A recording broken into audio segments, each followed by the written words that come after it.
What's up, guys? Jomar here with Wolf, my guy, Paces Gaming. You know how it is. We're gonna give you a quick video on game management. It's a different video. It's not gonna be any gameplay, any videos on just being in the game. It's more of as a mental part of the game that I think is really underrated, and I pride myself on it.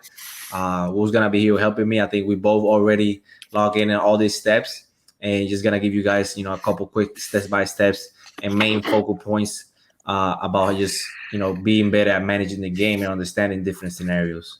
So jumping into it, I think the first one that always comes to mind is timeouts. It's really underrated. We've already played series where opponents waste all the timeouts. Maybe trying to break a press or maybe a plug by Wolf, and then he gets scared and calls a timeout, and now they don't got no timeouts left. And the game's tied. And now those hurt when there's like 2 minutes left. Those are where you need the timeouts for. So, we already play series like that, and Wolf knows how big timeouts are. Mm-hmm. He every time we play, he already be mentioning it, and I think that's a big one. Another one, I'm gonna let Wolf talk a little bit on it, because Well, I think I don't want you to go past timeout, but people go ahead, who, go ahead. well, another reason why timeouts are really important, especially in late game situations, in the fourth quarter, under 2 minutes, a timeout advances you past half court, and that could save a lot of time. Let's say if it's a big game, let's say it's 30 seconds left, and you're down three. On the inbound, you're gonna want to call a timeout and advance the ball to save you at least 5-6 seconds off the clock. And if you don't have a timeout, like that's big. So late game situations, knowing that in the fourth quarter, under 2 minutes, a timeout will get you past half court on the offensive end. I think it's something people, should know and always keep that in mind. Yeah, that's a big point. For sure. I think advancing, and also recognizing time clock, is gonna go into my second part. And I just remembered about Wolf, so you just work with me. But Mm-hmm. I think the 2-for-1s is a big thing Oh, too. huge, Yeah, huge. like there's so many times that you can see teams, maybe it's 35, 34 seconds left, and they got a couple timeouts to use. They can advance it, maybe make a quick 7-8 second play, get that 2-for-1, which is huge. But they're not thinking about it. They just inbound it. The BG's coming down the court. He may get bumped, and now it's over. Now the 2-for-1's done. Now the other team has the last shot, and those are big. I mean, those are just high IQ plays. And in the NBA, you see it all the time. Yeah. And And the like timeouts are for that moment too. And like not to get technical, but like a two for one situation could be like end of the quarter. So it happens quite often.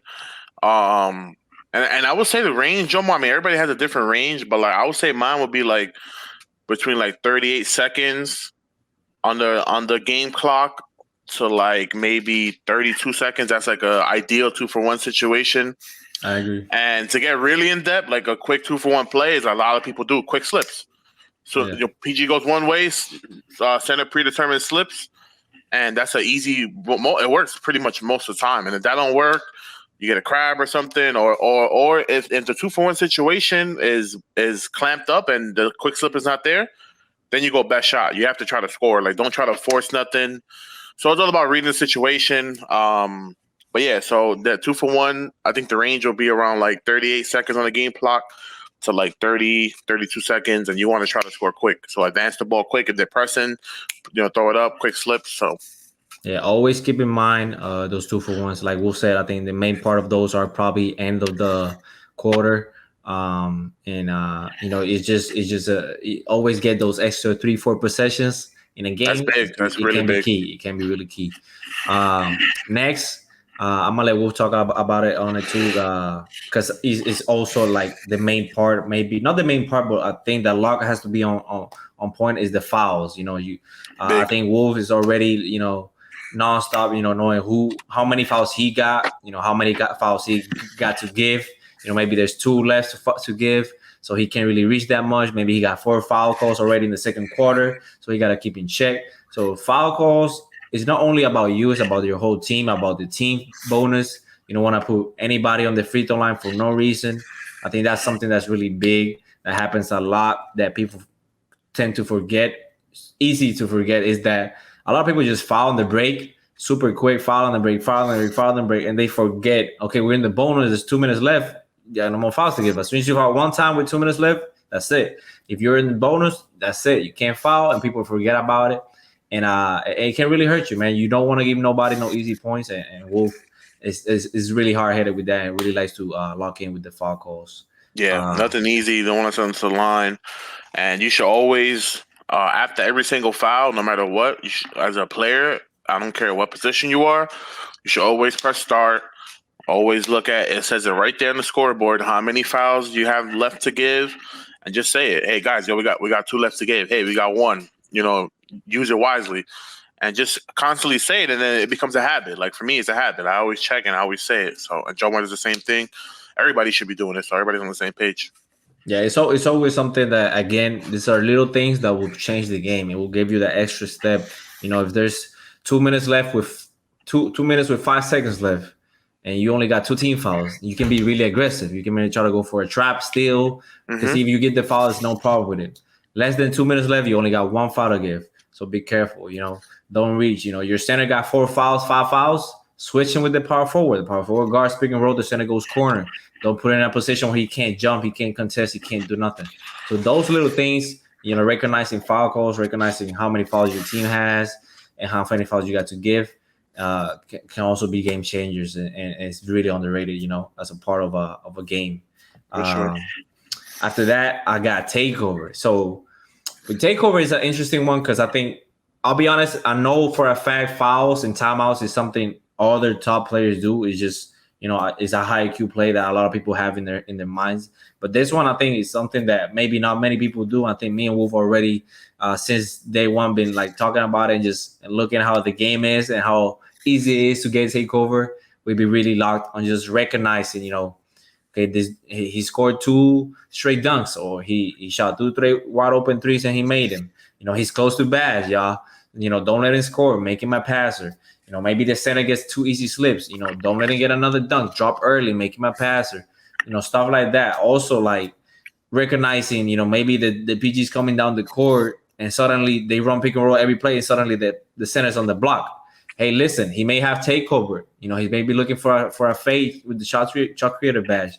They may do like a 2-man with the sharpshooter. Maybe he has takeover. If you see a wrap happen without happening a whole game, maybe he has takeover. So the takeover is not only about when it's on, it's also about when it's off and when it's getting close to. And I think that's a really underrated part that me and will be locked on. Yeah, and I'm gonna elaborate on it a little more. So there's certain indicators you want to look for when talking about takeover meters. So positives for takeover that make the takeover go up, obviously 3-point shots, scoring, dunking. Most PG centers, pretty much every player runs Hot Shot Hall of Fame, Heat Seeker Hall of Fame, which means 3 threes, takeover. Or let's say 2 threes and a dunk, they're close to takeover. 2 threes and assists and 2 assists, they're close to takeover. You have to know, look at the stats. Be like, wow, look, this PG is 2 for 3 with 2 threes and 2 assists. He's probably close to badge. Indicators that take down the takeover, lower it, I guess, are blocks. The person gets blocked. If they have a turnover. And one thing is if they take a really, really bad contested shot, it could affect the takeover. So those are 6 things, or 3 things positive, 3 things negative that you should look for as indicators to in your mind. You could think, oh, wow, he's pretty close to badge. He has 2 threes, or, he has to be close to code because we blocked him twice and he has a turnover. So those are things that you have to look for as a player and constantly be paying attention to those indicators to read the takeover of the opponent. Yeah, that's big. I think if you find a way to in game, obviously you gotta be locked on your matchup, on what's going on, what's happening. But if you find a way to in game to also be mindful of okay, he's close to take, okay, he's close to that, and maybe he has take or he's close to it, and you by trapping him make him throw a bad pass, and now he doesn't have it. Like Will said, he loses it. So stuff like that can be game changer. And I can't tell y'all how many times I've gone back to just watch games on maybe opposing team streams just to see what they're looking at, what they're playing, what they're saying. and how many times they had taken, they lost it, and we recognized it, and we got a charge or we got a trapper animation, whatever we got, and they lost it. So that's those things. Again, takeover is a huge part of this game. It's easy to get. If you limit it and make it advantage for yourself, you guys get takeover and the other team doesn't. I think that would be another way to get a game changer out of it. Yeah, and to tie it into like timeouts is like kind of really really in depth, but like people like high level play. If a PG has back-to-back threes and we get the ball, some teams will just call a timeout. And yes, you waste a timeout for like we talked about for late game scenario, but sometimes in that situation, you call a timeout, that the opponents, they lose takeover.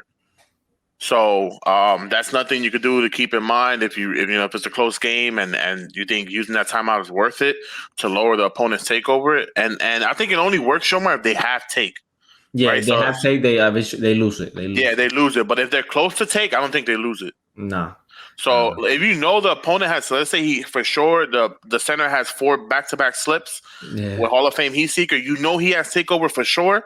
You call a timeout, it will go back down to like halfway, so he has to earn it back. So that's another thing you guys could do if you think it's necessary. Yeah, that's a big thing when players going for team take and stuff like that. That definitely can change it, and it will take a whole bar of takeover off, and that's another way like we'll say to utilize it. Now we're gonna jump into momentum. This is a tricky one because it's harder to explain because it's nothing specific like a takeover, like a foul, like a timeout.